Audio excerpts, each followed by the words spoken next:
दोस्तों मैं अंकित कुमार आपका स्वागत करता हूं मेरे इस चैनल में जिसका नाम है नो द लॉ। दोस्तों लास्ट वीडियो में हमने पढ़ा था इनहेरेंट पावर ऑफ कोर्ट्स। आज जो हम पढ़ेंगे वो है सूट अगेंस्ट द गवर्नमेंट। मतलब गवर्नमेंट के अगेंस्ट हमें अगर कुछ सूट फाइल करना है तो हम वो कैसे कर सकते हैं। दोस्तों ये ऑर्डिनरी सूट से कैसे डिफरेंट है इसके बारे में आज हम जानेंगे। और अगर हमें गवर्नमेंट के अगेंस्ट अगर सूट फाइल करना है तो उसके क्या प्रोसीजर है इसके बारे में हम जानेंगे। तो दोस्तों इसका जो सीपीसी में प्रोविजन है वो सेक्शन 79 एंड 80 में दिया गया है। अब इसके बारे में हम डिटेल में समझते हैं कि आखिर 79 और 80 क्या कहता है सिविल प्रोसीजर कोड का। तो दोस्तों देखते हैं सेक्शन 79 के वर्ड्स क्या हैं। इन ए सूट बाय और against the government the authority to be named as plaintiff और defendant as the case may be shall be in the case of a suit by or against central government, the Union of India, in case of a suit by or against a state government, the state। मतलब 79 talk about the title. मतलब अगर हम against the government अगर हम case file कर रहे हैं या फिर गवर्नमेंट किसी के अगेंस्ट अगर केस फाइल कर रही है तो उस केस में क्या कहेंगे। अगर सेंट्रल गवर्नमेंट किसी इंडिविजुअल के अगेंस्ट केस फाइल कर रही है या किसी कंपनी के अगेंस्ट केस फाइल कर रही है तो उसका क्या टाइटल होगा। Central government will be known as union of India and the state government अगर करती है तो the state government will be known as the state.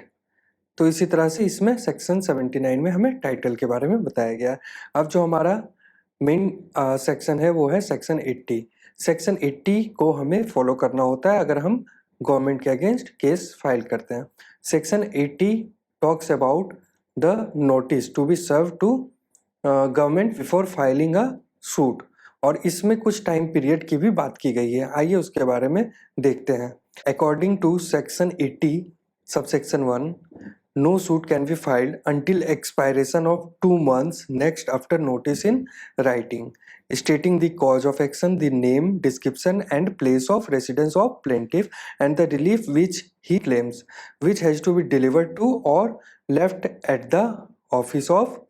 दोस्तों no suit can be filed मतलब कोई भी सूट फाइल नहीं कर सकते हैं हम against the government before going through section 80 procedure.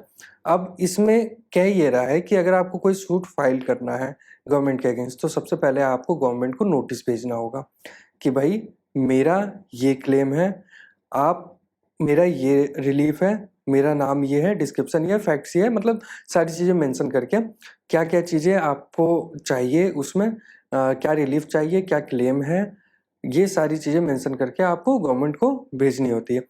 और इसको भेजने के बाद जब ये नोटिस डिलीवर हो जाए तो आपको 2 मंथ्स रुकना होगा गवर्नमेंट के अगेंस्ट केस फाइल करने के लिए। मतलब नोटिस आपने भेजा, नोटिस गवर्नमेंट को या फिर किसी को भी जिसको आपने भेजा गवर्नमेंट ऑफिशियल को, उसको अगर सपोज परसों डिलीवर हुआ तो परसों से लेके 60 डेज का टाइम आप मान लो, 2 मंथ्स का टाइम मान लो, 2 मंथ्स तक आप वेट करो, उसके बाद ही आप उनके अगेंस्ट केस फाइल कर सकते हो। उससे पहले अगर आपने फाइल कर दिया तो ये प्रीमेच्योर सूट कहलाएगा और ये डिसमिस हो जाएगा। आगे समझते हैं। अब ये हर एक चीज को बताया गया है कि किसको कौन सा गवर्नमेंट है तो उसमें गवर्नमेंट में किस ऑफिसर को ये एड्रेस किया जाएगा। इन case of a suit against the central government, अगर सेंट्रल गवर्नमेंट के अगेंस्ट अगर हम सूट फाइल करना चाहते हैं तो जो नोटिस जाएगा वो a secretary to the government, वो सेक्रेटरी को जाएगा। अगर रेलवेज के अगेंस्ट फाइल करना चाहते हैं तो जनरल मैनेजर के अगेंस्ट जाएगा। उसी तरह से अगर हम जम्मू एंड कश्मीर के गवर्नमेंट को करना चाहते हैं तो वहाँ का जो चीफ सेक्रेटरी है गवर्नमेंट का उसको जाएगा या फिर एनी अदर ऑथराइज पर्सन।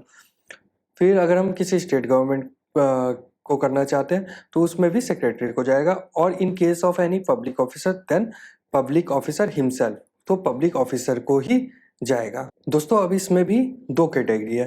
पहला ये कैटेगरी है कोई गवर्नमेंट एंड सेकंड कैटेगरी है पब्लिक ऑफिशियल। अब गवर्नमेंट में क्या होगा कि आपको भेजना है, जिसके बारे में जो ऑथराइज्ड पर्सन है उसको आपको भेजना है अगर सूट आपको फाइल करना है।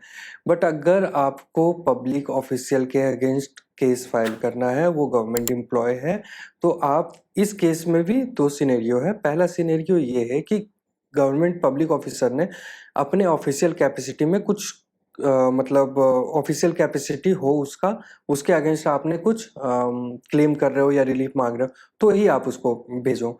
अगर उसके मतलब इंडिविजुअल कैपेसिटी में है तो ये नोटिस की जरूरत नहीं है, क्योंकि इंडिविजुअल कैपेसिटी में वो एक नॉर्मल इंसान है, नॉर्मल पर्सन है, not the government official. Government official होगा, गवर्नमेंट ऑफिशियल की कैपेसिटी में है, या फिर जो आप क्लेम कर रहे हो वो आपको प्रोवाइड गवर्नमेंट ऑफिशियल की कैपेसिटी में कर सकता है, तो ही आप उसको सेक्शन 80 का नोटिस सर्व कर सकते हो। अब समझते हैं कि इसका ऑब्जेक्ट क्या है, आखिर सेक्शन 80 को इंट्रोड्यूस क्यों किया गया।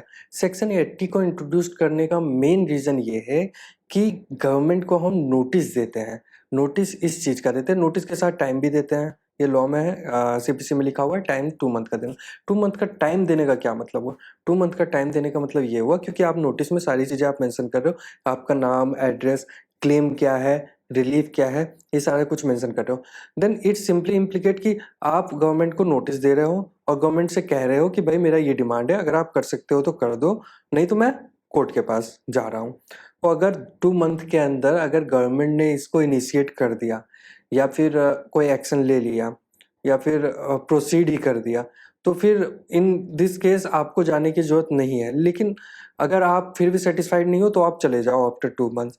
लेकिन अगर उन्होंने नहीं किया 2 मंथ के अंदर, जो भी आपने रिलीफ क्लेम किया है उसको अगर उसने फुलफिल नहीं किया, तो फिर आप सेक्शन 80 का नोटिस आपने का फुलफिल हो चुका है, आपने सर्व कर दिया, तो 2 मंथ का टाइम भी एक्सपायर हो चुका है, तो अब आप सूट फाइल कर सकते हो गवर्नमेंट के अगेंस्ट।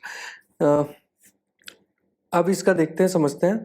सेक्शन 80 सबसेक्शन 2 क्या कहता है। Section 80 subsection 2 says about interim relief.